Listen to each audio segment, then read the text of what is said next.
Dios quiere que usted tenga en el día de hoy una fe de quilates. Más de 4 décadas dedicadas a la evangelización del mundo. Yo le estoy diciendo estas palabras para que usted fundamente su fe en realidades, en estas realidades eternas. Su contribución a la literatura cristiana hace evidente su compromiso con el Señor de hacer discípulos y formar ministros. La oferta del Señor a nuestras vidas es que nuestra fe crezca. Que nuestra fe sea fortalecida. Escuchemos al doctor Díaz Pavón en Para que el mundo crea. Reciba la paz del Señor con mi salud. Cuánta alegría saludarle en el día de hoy. Gracias por su amor para con nosotros, su fidelidad cada día en este programa Para que el mundo crea. Soy el pastor Díaz Pavón. Y me siento feliz de poder compartir con usted. Durante varios programas hemos estado hablando sobre la resurrección, particularmente durante los últimos 2 programas. Hoy quiero añadir otros elementos.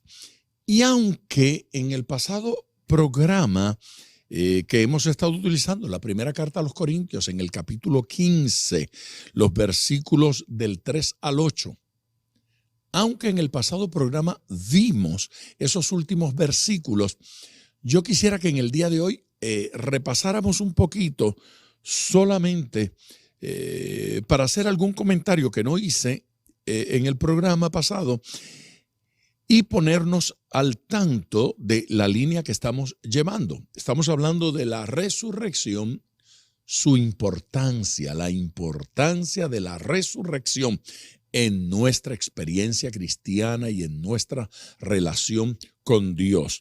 ¿De qué versículos estoy hablando? Bueno, estoy hablando del 7 y del 8. Primera carta a los Corintios, capítulo 15, los versículos 7 y 8. Después apareció a Jacobo, después a todos los apóstoles y al último de todos, como a un abortivo, me apareció a mí. Esos 3 comentarios, solo para añadir algún elemento. ¿Qué dijimos? Que este Jacobo, del que habla allí, a quien se le reveló, no es Jacobo el apóstol, el que era parte de los 12, sino Jacobo, Santiago, el que escribió la carta de Santiago, que era hijo de María y José y hermano menor, o sea, uno de los hermanos menores de nuestro Señor Jesucristo. Este es el Jacobo, mencionábamos, que no creyó con la predicación, no creyó con los milagros, no creyó con conocer al Señor Jesús personalmente, pero creyó una vez lo ve resucitado. Y este Jacobo también llegó a ser considerado el obispo de Jerusalén, un gran líder en Jerusalén y en varias otras circunstancias. En el Nuevo Testamento aparece como un gran líder. La segunda cosa, el segundo comentario que debemos considerar en ese versículo es que dice que se apareció a todos los apóstoles. ¿Por qué? Eso me parece interesante. Me parece interesante porque ya el versículo anterior decía que se le había aparecido a los 12. Y estos 12 son los que consideramos apóstoles. Pero aquí dice que además de a los 12, se le reveló también a todos los apóstoles. ¿A qué se refiere con todos los apóstoles? Porque era conocido y era sabido entre los hermanos que además de los 12, habían otros que eran considerados apóstoles. ¿Quiénes, por ejemplo? Bueno, por ejemplo, el escritor de esta misma carta a los Corintios, Pablo, el apóstol Pablo. El apóstol Pablo era apóstol, claro. Ese versículo no está incluyendo al apóstol Pablo. ¿Por qué no lo está incluyendo? Porque el apóstol Pablo, para entonces, para el tiempo en que ocurre la resurrección, el apóstol Pablo no estaba convertido, todavía era aquel Saulo de Tarso. Así es que no estaba convertido. No resolvemos el problema de a todos los apóstoles, incluyendo al apóstol Pablo, porque el apóstol Pablo está incluido en el comentario que viene después, del cual voy a hablar ahora. Este comentario de los otros apóstoles tienen que ser apóstoles que no fuera el apóstol Pablo. Por ejemplo, ¿a quién pudiésemos considerar allí? Pues mire, hay una cantidad de figuras que podríamos considerar, como por ejemplo Bernabé. ¿Quién era Bernabé? Uno que había estado desde temprano tiempo cerca de los apóstoles, cerca del Señor, y que fue el hombre que tomó bajo su tutela, o si quiere usted utilizar una palabra del momento, bajo su mentoría, de él a Pablo, el Saulo recién convertido que llegó a ser el apóstol Pablo. Ese muchacho, ese joven perseguidor de la iglesia que atacaba a los creyentes, que temía la iglesia cuando él estaba en el entorno, cuando se convierte al Señor, los hermanos desconfiaban de él. Fue Bernabé quien lo llevó con él, ¿sí? Quien lo mentoreó, lo orientó, quien lo presentó a las iglesias, hasta que luego, ya encauzado y con todo un ministerio apostólico en sus manos, a su haber, desarrolla un ministerio extraordinario. Así es que Bernabé, y pudieron haber algunos otros en el futuro en la lectura. Después de la resurrección aparecen otras figuras que son llamados apóstoles, y se habla de que llegaron los apóstoles, estando allí los apóstoles en plural. Más de una vez, varias veces. No hay nada en la Biblia que señale categóricamente que es una locura pensar que hayan algunos otros apóstoles. Así es que, dejando eso claro, bueno, cuando menos medianamente claro, y ojo, que a mí no me ofende que alguien pueda pensar que no hay apóstoles después de esto, pero cuando miro la carta del apóstol Pablo a los Efesios, allí menciona 5 tipos de ministros en la iglesia local: los apóstoles, los profetas, los evangelistas, los pastores y maestros. Pugnas en eso. Gente que piensa que ni los apóstoles ni los profetas son para este tiempo, y que pastores y maestros son la misma persona. Pudiésemos discutir alguna de estas cosas, pero me parece que no es para tomar tanto tiempo. Pero un comentario. Se da cuenta que las Escrituras habla de que los ministros, los obispos, sean dignos, ¿sí?, de salario. La idea allí es honra, la palabra, el término. Pero dice que si trabajan en enseñar la palabra, ¿sí?, sean dignos de doble honra. A ver, entonces hay pastores, ancianos, obispos, que además de supervisar la obra, además de tener el ojo de supervisión, la palabra obispo significa sobreveedor, uno que pues sobrevé, uno que supervisa. La palabra pastor es uno que conduce a alimento, ¿sí?, que se encarga de cuidar que se coma una dieta apropiada. Y la palabra anciano habla de madurez, de una persona que tiene crecimiento y madurez para poder juzgar entre los hermanos y ayudar a los hermanos. Las 3 palabras en el Nuevo Testamento hablan de las mismas personas: los pastores, los obispos y los ancianos en el Nuevo Testamento no son personas diferentes, son gente que ejerce un ministerio en la iglesia local. Pero se da cuenta que el comentario, si también, ¿sí?, trabajan en enseñar la palabra, sean tenidos de doble honor, da la idea claramente de que hay algunos que no necesariamente enseñan. Así es que pastores y maestros pueden ser pastores solos o pastores que también enseñan. Esa figura en particular del evangelista, aunque tal vez hoy muy aceptado en términos generales por la Iglesia del Señor, hubo una época en que no eran aceptados. ¿Qué es lo que estoy diciendo? Que hubo una época dentro del ambiente de la iglesia cristiana cuando se decía, solo hay 4 evangelistas, Mateo, Marcos, Lucas y Juan, y fuera de esos 4 no hay otro evangelista. Pero sí habían otros evangelistas y sigue habiendo evangelistas hasta el día de hoy. Personas que se dedican a la tarea de la evangelización, se dedican a la tarea de la predicación, la proclamación de la verdad evangelística, que no es otra cosa, sino compartir la verdad de Cristo. Cristo como la buena noticia, Cristo como la noticia de la salvación, Cristo como la noticia que el mundo espera, que el mundo necesita, aquello que va a traer a los seres humanos paz, que va a traer a los seres humanos salvación. ¿Cuál es la buena noticia, las buenas nuevas del Evangelio? Que Cristo murió en la cruz del Calvario para salvarnos a todos.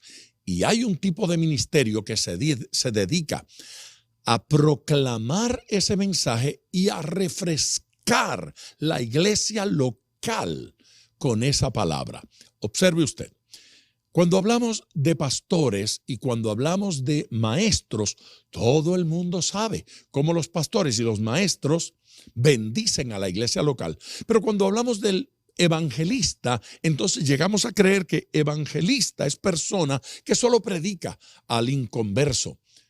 Pero el evangelista está incluido entre los 5 ministerios que van a edificar la iglesia local. Tenemos que preguntarnos, tenemos que formular la pregunta. ¿Y cómo edifica el evangelista la iglesia local? ¿Cómo bendice el evangelista la iglesia local? ¿Por qué nos conviene escuchar un evangelista? Permítame sugerir cuando menos una idea. Y esa idea que quiero sugerir es la siguiente. El evangelista tiene un mensaje refrescante en su boca que hace que la iglesia vuelva a tomar de esas aguas frescas del evangelio. Nos refresca renovarnos en la idea siempre buena, siempre nueva, siempre importante de que Cristo murió en la cruz del Calvario por nosotros. Eso no es un sermón para olvidarlo.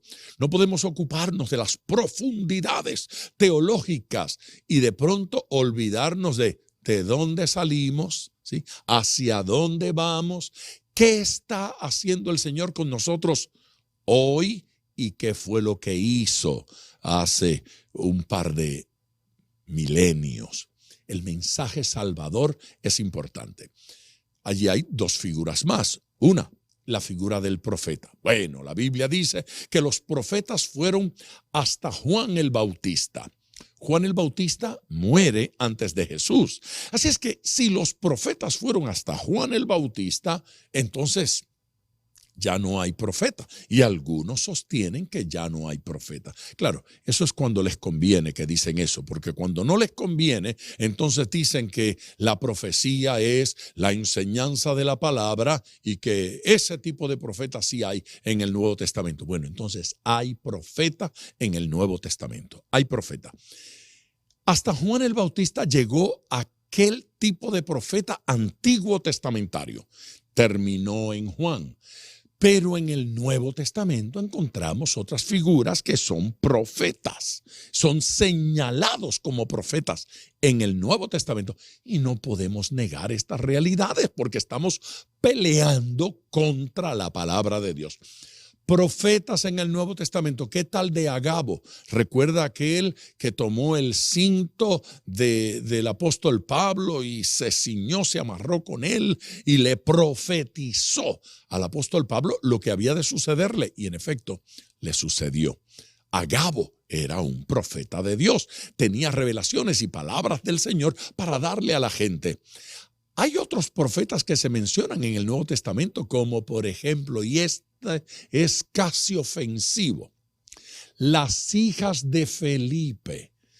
Hablando de Felipe, la Biblia dice que el cual, Felipe, tenía 3 hijas que eran profetisas. Ellas profetizaban, eran profetisas. He allí, no solamente el ministerio, el don de la profecía, como en el capítulo 12 de Corintios, sino el ministerio de ser profetisas.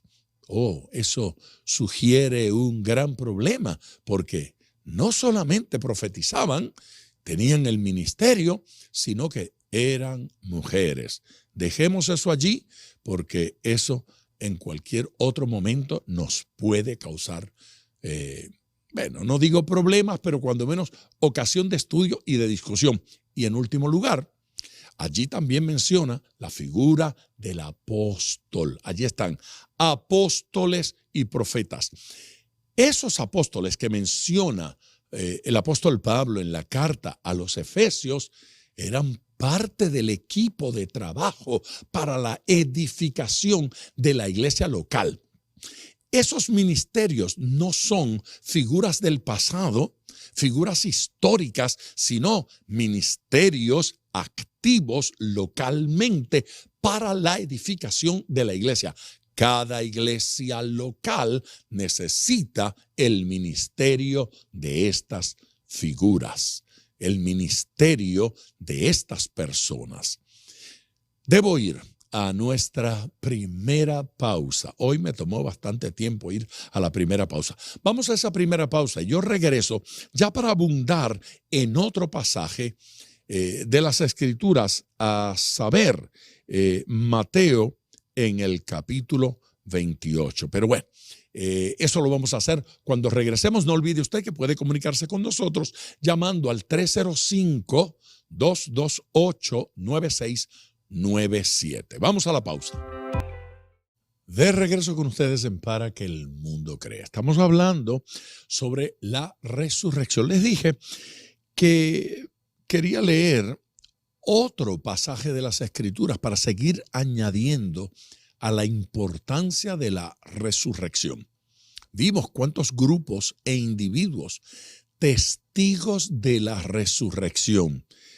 Hombres, mujeres, jóvenes, niños, multitudes de hasta 500 personas, familiares, cercanos e íntimos, y gente que no lo conocían. Fueron testigos de la resurrección de nuestro Señor Jesucristo. Para Pablo, es importante que sepamos que la resurrección de Jesucristo fue un hecho histórico. Vamos al Evangelio según Mateo. Evangelio según Mateo capítulo 28, versículos del 11 al 15.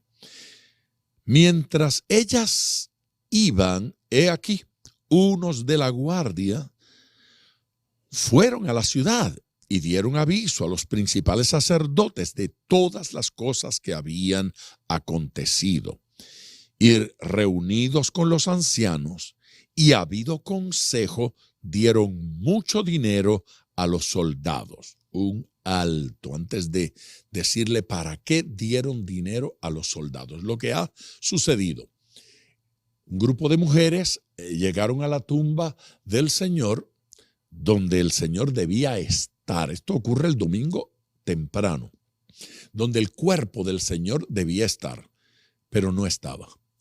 La piedra había sido movida del lugar, la removieron del sitio.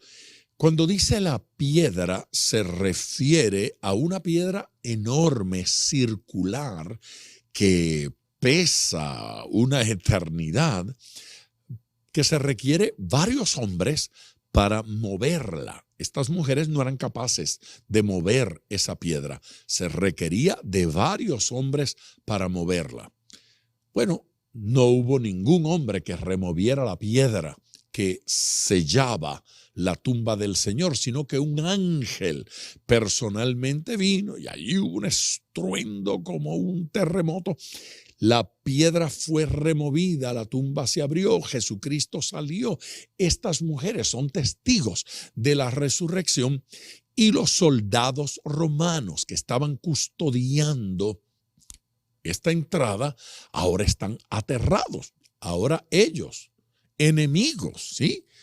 Los soldados que estaban velando, custodiando el lugar donde Jesucristo fue enterrado, ahora son testigos de la resurrección. Así es que no solamente los familiares, no solamente los amigos, no solamente los discípulos y esa gran multitud, pero aún los que estaban custodiando la tumba son testigos de la resurrección. Volvamos aquí. Ellos van corriendo para dar parte ¿a quiénes? Bueno, a las autoridades. Ellos tienen que dar parte a aquellas personas que los han empleado para que hagan el trabajo. Versículo 13, diciendo los ancianos, las autoridades le están diciendo, le dan una gran cantidad de dinero, diciendo, decid vosotros, sus discípulos vinieron de noche y lo hurtaron, se robaron el cuerpo, estando nosotros dormidos. ¿Cómo es que líderes religiosos están dispuestos a pagar a estos soldados para que mientan? Así de profundamente estaba sembrado el prejuicio contra Jesucristo, porque la resurrección de Jesucristo no es un simple hecho histórico, es el hecho histórico que confirma que Jesucristo es el Mesías, que Jesucristo es el Señor del universo, que Jesucristo es el Hijo de Dios. Ellos no pagaron para negar la resurrección de Lázaro. Ellos no pagaron para negar otras resurrecciones. ¿Por qué pagaron para negar la de Jesús? Porque la resurrección de Jesús confirma su deidad. Y si alguna cosa esta gente quiere negar, es negar que Jesucristo es Dios. De modo que la doctrina de la resurrección de nuestro Señor Jesucristo es medular en el cristianismo, es medular en cuanto a nuestra fe. Repito, diciendo, decid vosotros, sus discípulos vinieron de noche y lo hurtaron, estando nosotros dormidos. Versículo 14. Y si esto lo oyere el gobernador, que es el jefe de ellos, si esto lo oyere el gobernador, claro, lo que le preocupa que escuche el gobernador es que ellos estaban dormidos. Nosotros le persuadiremos y os pondremos a salvo.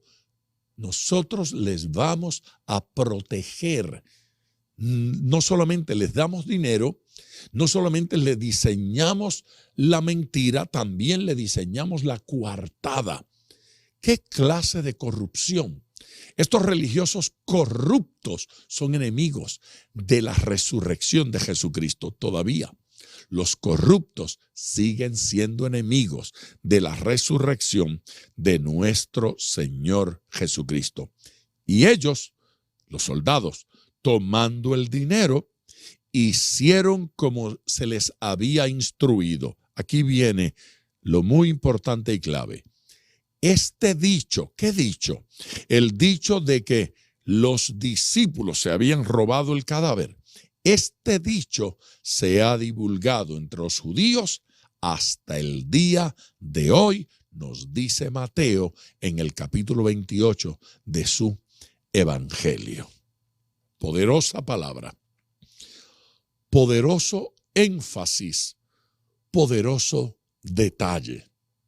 ¿Quién niega la resurrección de Jesucristo? Los corruptos. ¿Quién niega la resurrección de Jesucristo? Los que aman más el dinero. ¿Quiénes niegan la resurrección de nuestro Señor Jesucristo? Aquellos que tienen intereses personales y que esta verdad poderosa de la resurrección niega entonces sus caprichos y sus enseñanzas falsas. La resurrección es de suma importancia para los hijos de Dios, porque la resurrección de nuestro Señor es la afirmación de que Él es el Mesías, el Señor, el Hijo de Dios, y además que usted resucitará en el día postrero. Al diablo le gusta negar dos realidades. Una, la resurrección de Jesús. Dos, la resurrección de los hijos de Dios. Pero no importa cuánto lo niegue Satanás, resucitaremos en el día postrero. Es dramática esta escena, pero dramática. Entonces les abrió el entendimiento para que comprendiesen las Escrituras y les dijo: así está escrito. Y así fue necesario que el Cristo padeciese y resucitase de los muertos al tercer día. Así está escrito y así fue necesario que sucediese. Eso lo dice Lucas 24, pero en Hechos 13, versículos 34 y 35 dice: y en cuanto a que le levantó de los muertos para nunca más volver a corrupción, lo dijo así: os daré las misericordias fieles de David. Por eso dice también en otro salmo: no permitirás que tu santo vea corrupción. Le levantó de los muertos para no ver corrupción jamás. Jesús no vuelve a morir. Jesús no se descompuso en la tumba, porque Jesús resucitó al tercer día. Afirma la resurrección que Jesucristo es el todopoderoso Dios. Declara la deidad de Cristo. Un último versículo para ir a la próxima pausa.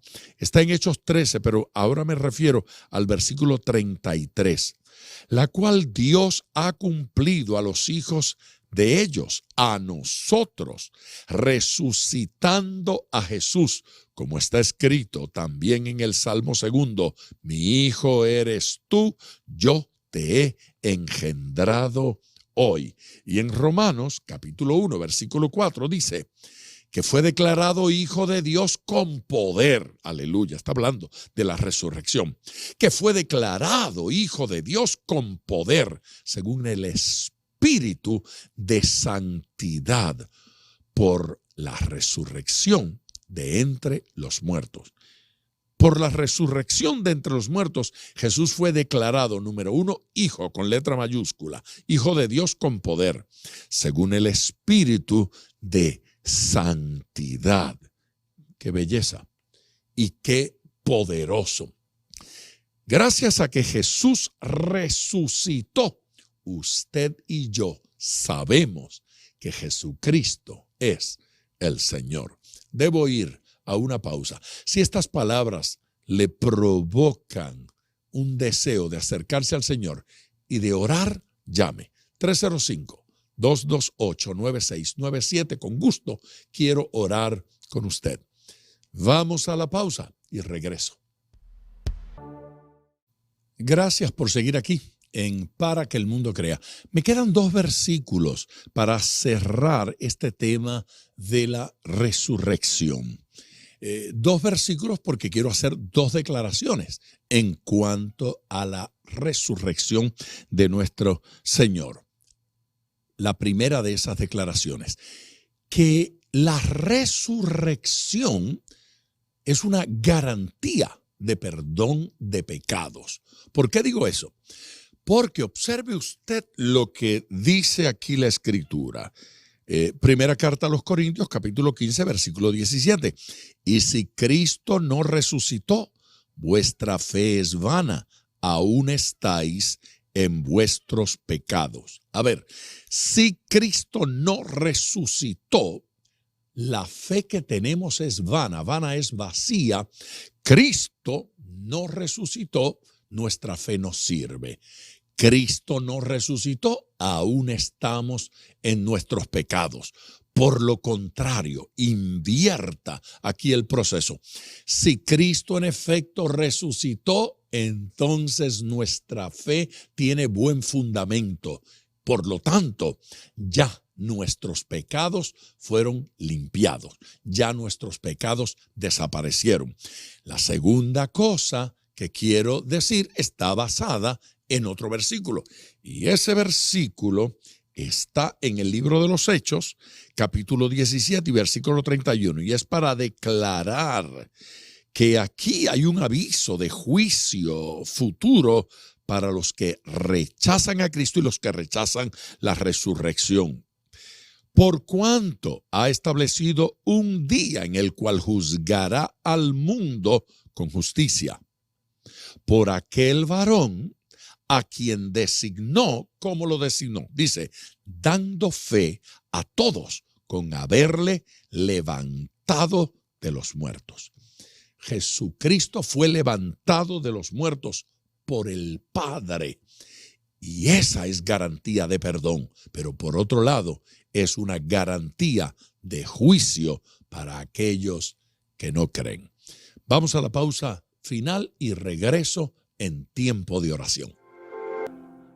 Gloria a Dios, ya estamos aquí en tiempo de oración, listos para clamar al Señor por aquellas personas que sienten que esta palabra de alguna forma ha ministrado a sus vidas. Si es así, por favor llame ahora, pida la oración. El número es el 305-228-9697. O puede usted, a través de las redes sociales, comunicarse con nosotros. Si nos oye a través de la emisora, por favor llame al número telefónico 305-228-9697. Si nos está viendo o escuchando a través de las redes sociales, comuníquese a través de las mismas redes sociales y hágame saber desde dónde está escuchando y por qué quiere que oremos. Comparta su petición. Hay un juicio preparado para aquellos que no creen y una bendición hermosa en el día de hoy para todo aquel que cree. Padre eterno, gracias en este día por la vida de cada uno de estos hijos tuyos que escuchan tu palabra y la aceptan. Por la vida de todos aquellos que han entendido la importancia maravillosa de la resurrección, que aprecian esta doctrina y que proclaman a los 4 vientos que Jesucristo es el Hijo de Dios, que Jesucristo es el Salvador del mundo, que Jesucristo murió en la cruz del Calvario para perdón de nuestros pecados y resucitó, afirmando, evidenciando que en efecto Él es el Salvador y Él es el Señor. Gracias, Padre eterno, porque aunque en el mundo escuchamos muchas ofertas y muchos que se autoproclaman dioses, solo hay uno que vivió, murió y resucitó como tu palabra enseña. Porque en Cristo Jesús se confirmó toda la palabra, toda la profecía bíblica, nosotros podemos en el día de hoy amarle, adorarle, servirle, buscarle. Gracias, eterno Señor, por tu bendición. En el nombre de Jesucristo. Amén. Reciba, mi amado hermano o hermana, la bendición del Señor en esta hora. Gracias por su gentileza, gracias por su amabilidad. No olvide que mañana estamos aquí en otro programa como este para que el mundo crea. Bendiciones. Gracias por sintonizar Para que el mundo crea con el Dr. Díaz Pavón. Nuestro ministerio desea brindarle acceso a este programa descargando gratuitamente la aplicación DPM Radio. Para oración, comuníquenos su necesidad llamando al 305-228-9697. 305-228-9697 o en las redes Facebook e Instagram bajo Díaz Pavón Ministries.